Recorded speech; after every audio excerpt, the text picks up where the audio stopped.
नहीं मालूम किसने गाया।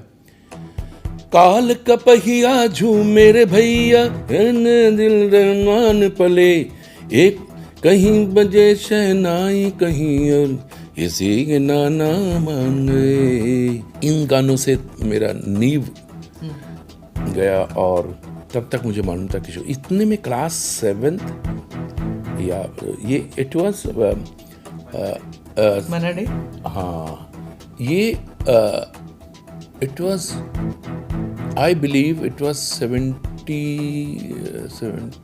में कैलकुलेट करता मुझे मैं एक सेकंड में कैलकुलेट कर सकता हूँ कि मेरा फर्स्ट नर्सरी जिसको बोलते हैं ना बच्चों का स्कूल जिसको आजकल किंडरगार्टन बोलते हैं, तो हम लोग यहाँ पे नर्सरी स्कूल वहाँ से शुरू होता है। नर्सरी 1 नर्सरी 2 फिर क्लास 1 में जाते थे। मुझे अभी भी वो किंडरगार्टन का सीन याद है जब मुझे पिताजी ने रिक्शा मुझे स्कूल रिक्शा यूं गोल करके ऐसा रिक्शा होता था मेरी कानपुरिया। जी हर जगह वही होता था। 5-6 इधर 6 इधर बैठे हैं और वो रिक्शा आता था।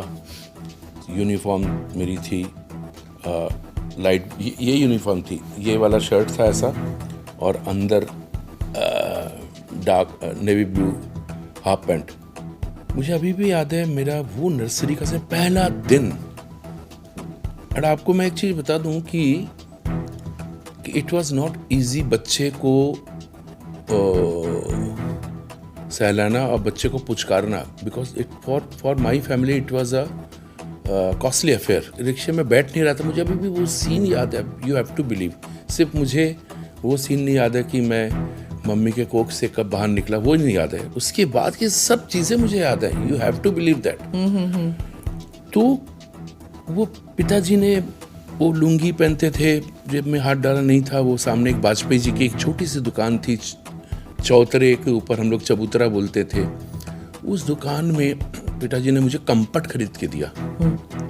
कंपट लॉजेंस को बोलते हैं, एक रैप में होता है, वो कॉस्टली था। एक वो ट्रायंगल शेप का जो हाँ इस संतरे की तरह का, तो वो जार से हाथ से निकालते हैं, मतलब वो रैप नहीं होता। वो मुझे दिया तो मुझे वो दे के मुझे पैम्पर करके स्कूल भेजना, वो उस टाइम भी मुझे ऐसा मुझे दुख लगा कि पिताजी ने कहाँ से पैसे दिए होंगे 4 कंफर्ट मेरे को देने के लिए, मेरे जेब में डालने के लिए। वहाँ से मैं नर्सरी में गया तो मुझे अभी का जो वो लकड़ी की काठी, उस टाइम मुझे प्रिंसिपल जो थी वो रिश्ते में मेरी बुआ लगती थी, पानू पीशी।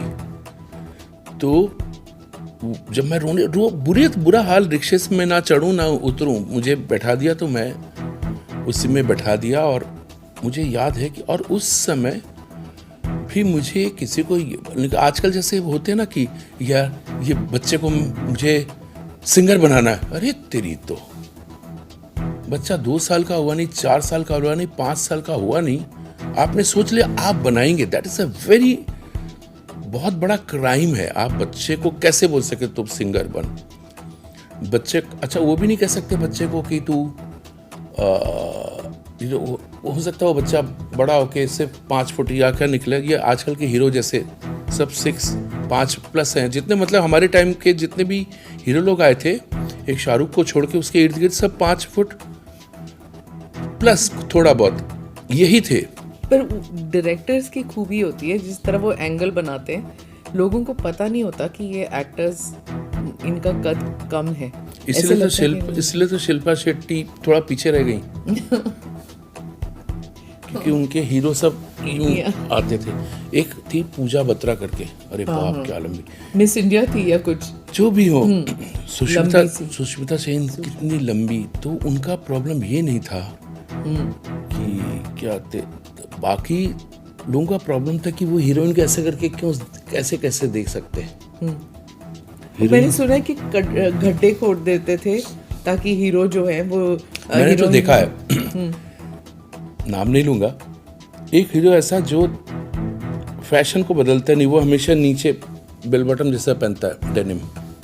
अच्छा, एलिवेटर शूज के लिए बिल बॉटम जितना एक्स्ट्रा लंबा है उतना ही लंबा हील है, पैर में हील लगाओ। उस हील को छुपाने के लिए आप अभी जैसे हम लोग पहनते हैं ये जो टाइट Tight वाली, पैंट, वो नहीं पहन सकता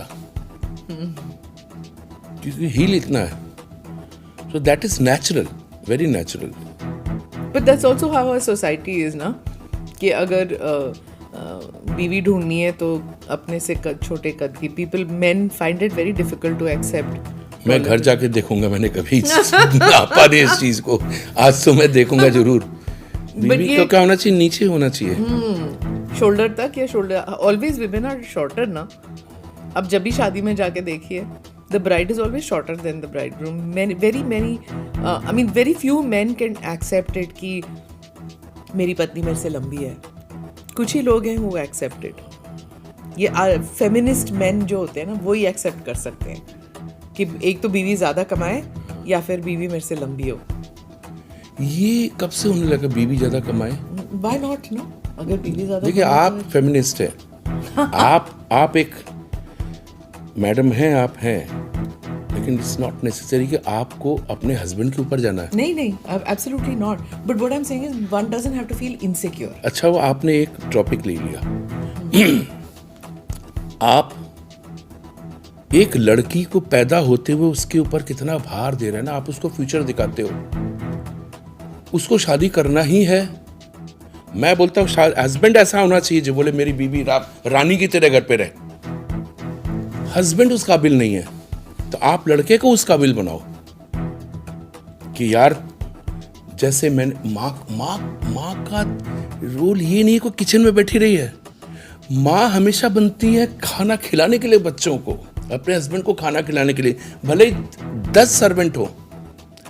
मैं बड़े बड़े फैमिली में जाता हूँ, खाना खाता हूँ ना, मैंने देखा है, नाम ले लीजिए, बड़े बड़े इंडस्ट्रियलिस्ट जिनकी वाइफ लोग किचन से आके आपको खाना सर्व करती हैं। They are all, it is not कि ये हमारे, अब इसको आप सनातन बोलिए या यूनिवर्सल, उसमें मत जाइए। अब आप उसी को कहते हैं कि तेरे को कमाना भी है, उसी को कहते हैं तेरे को माँ भी बनना है। That means she has to be a wife, she has to be a mother, she has to be a daughter. उसका सर पे क्यों इतना डाल रहे हो? I think it's more like you can be if you want. No ऐसा नहीं है, आप उसको रियलाइज कराते हो। अरे बाप बोलता है मैं अपनी बेटी को ये पढ़ाऊंगा वो पढ़ाऊंगा, तो ना पढ़ाए। नहीं, बिल्कुल पढ़ाए। दैट डजंट मीन कि तुमको चलाना है। हम मेरा सपना है कि अरे मेरी, जब भी अगर मैं छोटा तो मेरी वाइफ होगी, स्कूटर में पीछे बैठेगी, मतलब हमारा उतना सपना था। बच्चे होंगे, घर होगा एक घर। आप ऑफिस से निकल रहे हैं, आप बहुत बड़ी वो है, आपने जोमेटो में ऑर्डर कर दिया, बच्चे ने खा लिया, और बच्चे को आप मिल कितनी देर रहे हो? बिल्कुल नहीं मिल रहे हो। सब आया लोग मिल रही हैं।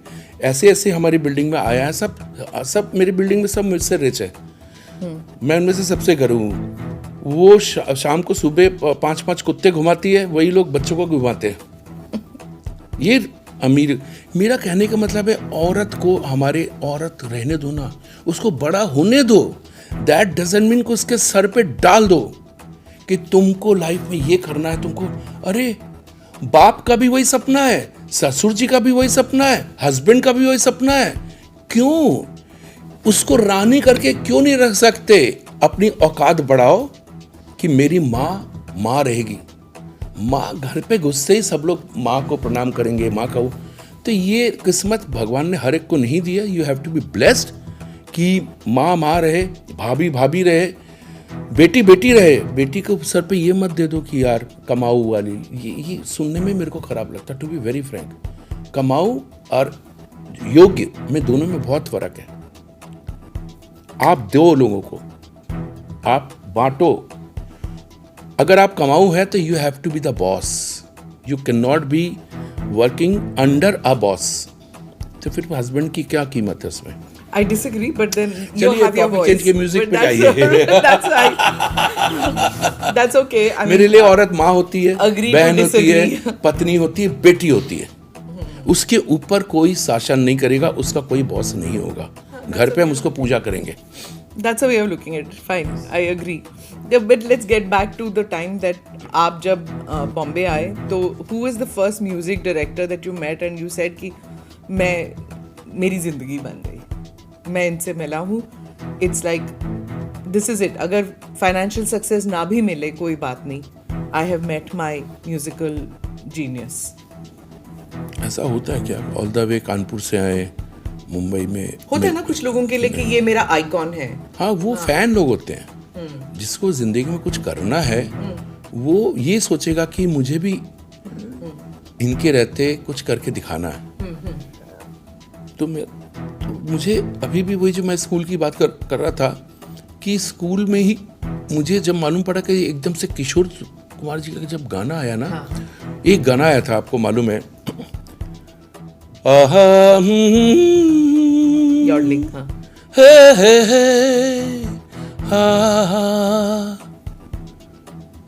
फॉर प्रॉब्लम ये कि जब एक यूथ आता ना, एक यंग, तब मैं स्कूल में था, तो मैंने 2 वर्षन गाने का सुना, एक रफ़ी साहब और एक किशोर कुमार का.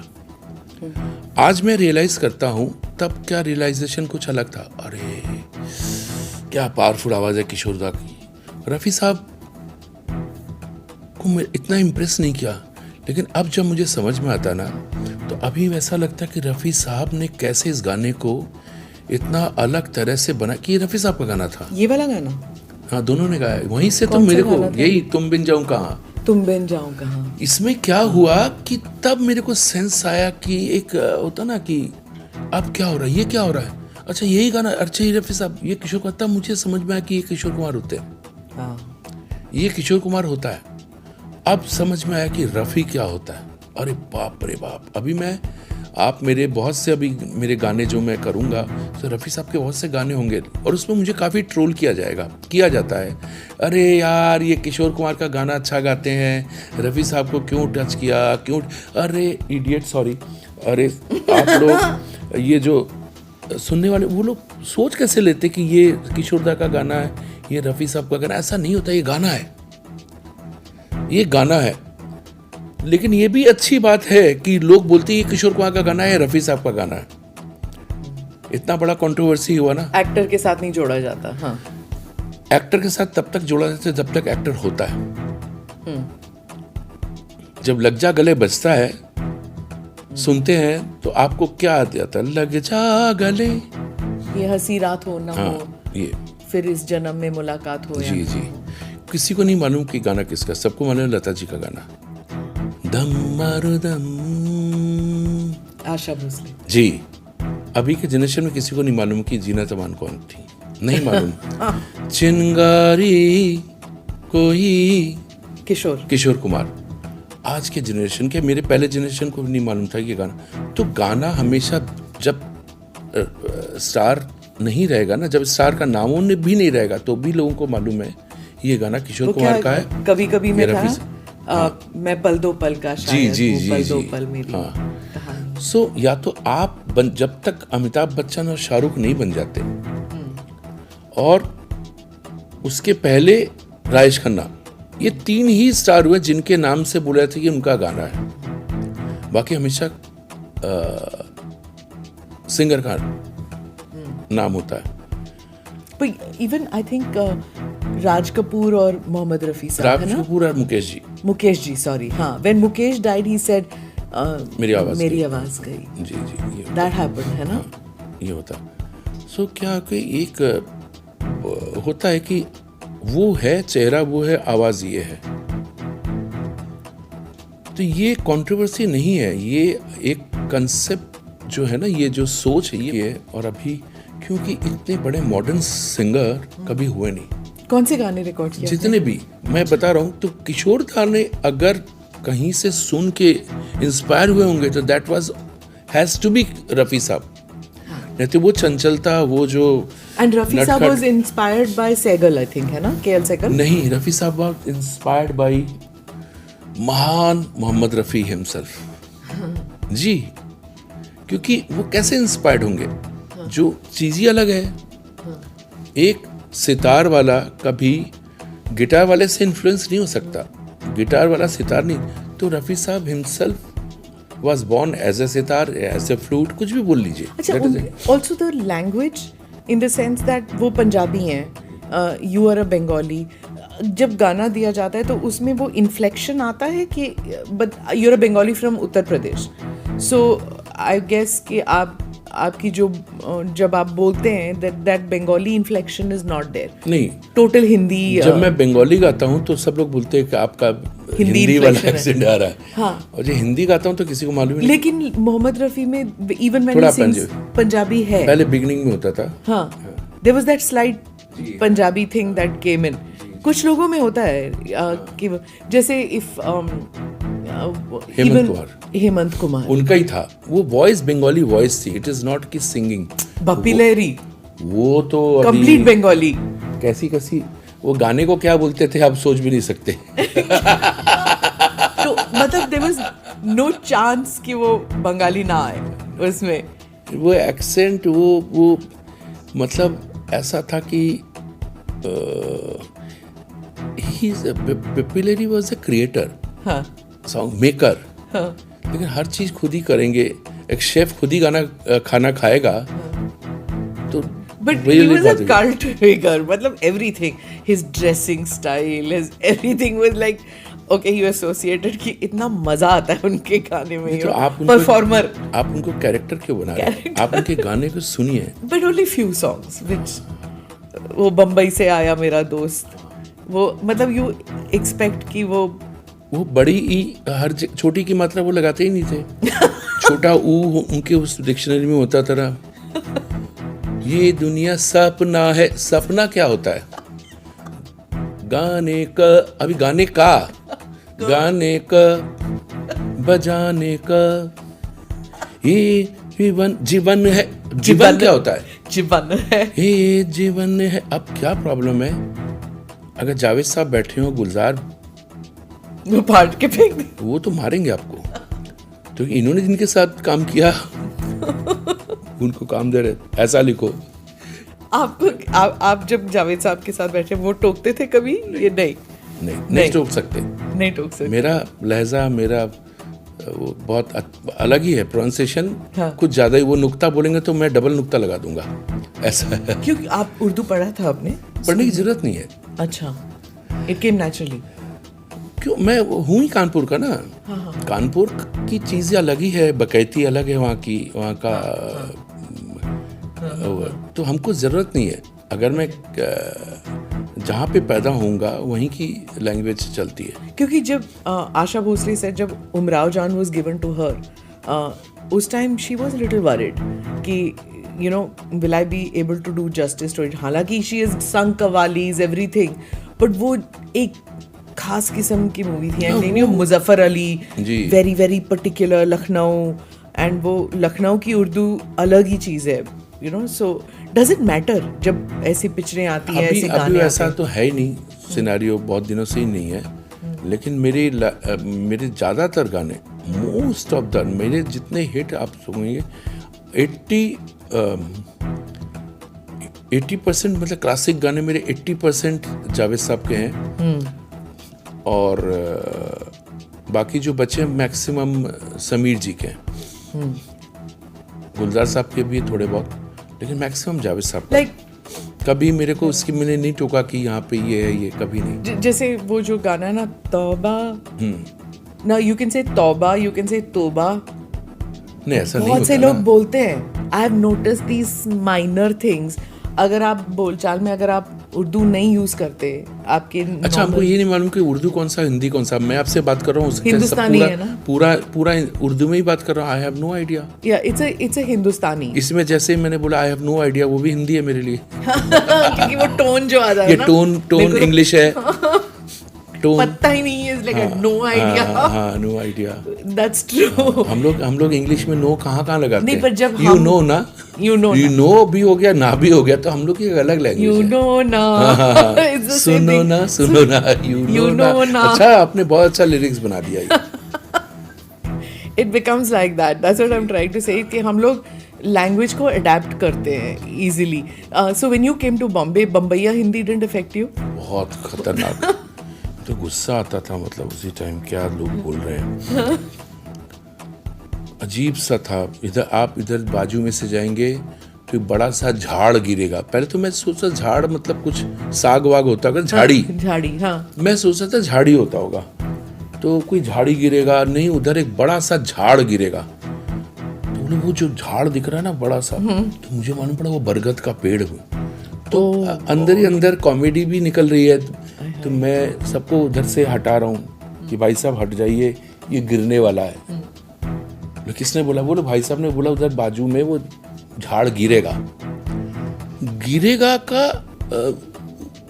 हिंदी कैस मतलब, और उसको बहुत अभी तो रेगुलर हो गया उसको। अच्छा वहाँ पे कृपया नहीं लिखते, कृपया यहाँ पे थूकना मना नहीं, सीधा लिखा थूकना नहीं। नहीं मतलब प्रोनाउंसिएशन में लिखना तो नहीं, बट बोलने के यहाँ लिए पे जा नहीं होता, हर चीज पे झार करते हैं। जैसे गजल नहीं बोलेंगे, गजल लिखते हैं, गझा लगाते हैं, जा को झा। तो वो मैं समझ जाता हूँ ना। But when you were acting with, when you were singing with music directors, you've done with so many of them, Jatin, Lalit, Tanu Malik, किसके साथ आपकी जमी खूब? देखिए एक होता है जमने वाली, फटाफट गाया निकल गया, लेकिन जो जम गई ना, जम वो mostly Jatin Lalit. It's very difficult. दो भाई लोग हैं, दोनों भाई धुरंधर हैं, दोनों भाई क्रिएटिव हैं। एक बोला हाँ ऐसा करके गाओ, और दोनों गाते हैं, गा लेते हैं और हम गा देते हैं। क्या फर्क? वो लोग गा लेते हैं और हम गा देते हैं। That effect, okay. हाँ। So तो दोनों को खुश करना पड़ता है या one accepts it, चलो ठीक है। खुश होना ही पड़ेगा क्योंकि और कोई उपाय नहीं है। This is the ultimate. हमारे टाइम में यही था कि वेदर इट्स मी और शानू और उदित, ये तीन हम लोग, हाँ आपका ही राज था वही so 90s long. का मतलब। हाँ तो जो गाना गा रहा है कि ये म्यूजिक डायरेक्टर सोच के आता था ये गाना ये गाएंगे, तो उनको मालूम है कि हम आपको कोई बटर दे दे तो आप सिर्फ बटर को क्या करेंगे, आप कहीं ना कहीं इसको लगाएंगे ना। कहाँ पे आपको कोई हीरा दे दे तो आप उसको लोहे पे नहीं लगाओगे, पीतल में नहीं लगाओगे, ना प्लास्टिक में लगाओगे, आप उसके लिए सोना लोगे या चांदी लोगे। कभी कभी सोने से ज़्यादा बेटर चांदी लगता है। हीरे के कुछ चीज़ें ऐसी आती, मुझे मालूम है वाइफ शॉपिंग वॉपिंग वो करनी पड़ती है, और वो चोरी देखेगा। मेरी वाइफ मेरे से हाइट से छोटी है। Wife you are only wearing so much jewellery. नहीं कहाँ, और क्या आपके हीरे दिख ही रहे हैं। हाँ तो हो सकता है वाइफ का। तो आप हर चीज वाइफ पे मत ब्लेम कीजिए। आई कैन टेल कि आप नहीं, मैं ज्वेलरी को बहुत वो नहीं करता हूँ, हाईलाइट नहीं करता हूँ। जो भी मेरा ज्वेलरी होता है छुपा हुआ आता है। नहीं बहुत चमक है आपके हाँ, हीरो वो में। अलग है, वो फेस का रिफ्लेक्शन इसमें आता है। तो मेरा ज्वेलरी वैसा नहीं कि हैवी ज्वेलरी, ये हाथ में ये तो सब एस्ट्रोलॉजी है। ये इतना बड़ा नीला मैंने पहना हुआ है, मतलब you have to have that kind of astrologer जिसने पहनाया ना। मतलब सबने बोलता मत पहनना मत पहनना मत पहनना। आपने उदित जी का मेंशन किया, आप रिसेंट कंट्रोवर्सी आपने देखा होगा, द होल किसिंग थिंग, आपने उनको डिफेंड किया। You think he was justified? क्या हुआ था? The women came and did it.